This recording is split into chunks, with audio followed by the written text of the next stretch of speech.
जो सपना देखा था समाजवादियों ने, जिस रूप में सपना पूरा होना चाहिए था, भारतीय जनता पार्टी की सरकार में उस तरीके का सपना पूरा नहीं हुआ है।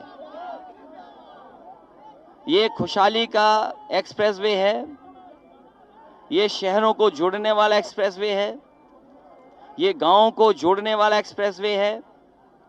इससे शहर और गांव की अर्थव्यवस्था बेहतर होगी। गांव ग्रामीण क्षेत्र की जो अर्थव्यवस्था है और उसको और मजबूती देने का काम होगा इस एक्सप्रेसवे से। इसके किनारे मंडियां बननी थी और मंडियों का इसलिए बनाना ज़रूरी है कि किसान जो अपनी पैदावार करता है वो आखिरकार बाजार तक कैसे पहुंचे, उसको कीमत कैसे मिले। इस एक्सप्रेसवे के किनारे जो मंडियां बननी थी वो मंडियां नहीं बनी हैं।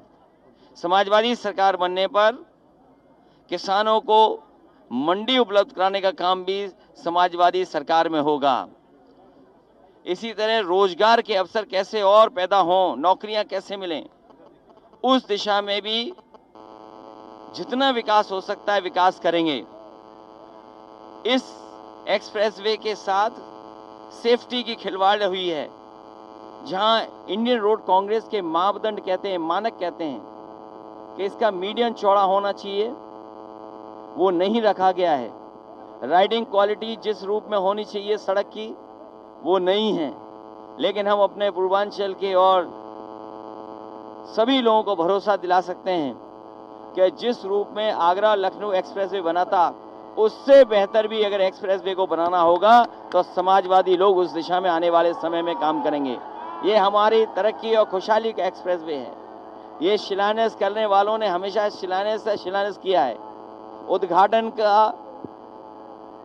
उद्घाटन हुआ है, क्योंकि मैं जानता हूं हमारे बहुत सारे समाजवादियों ने साइकिल चला करके फूल की वर्षा कर करके उद्घाटन पहले से ही कर दिया है। ये शुरुआत समाजवादियों की तरफ से हुई थी, वो आज कम से कम पूरा हुआ है, लेकिन जिस रूप में पूरा होना चाहिए था उस रूप में पूरा नहीं हुआ है।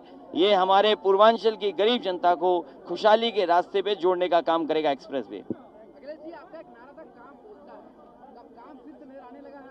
हाँ, ये काम बोलता का नारा दिया था उस समय, और हमें खुशी इस बात की है जो काम हम लोग 5 साल पहले कर दिए थे, एक्सप्रेसवे पे हवाई जहाज उतार देना, एक्सप्रेसवे पर मिराज और सुकोई को उतार देना, भारतीय जनता पार्टी भी आज भी 5 साल पुराना काम ही दोहरा रही है जो समाजवादी लोग करके छोड़ चुके हैं।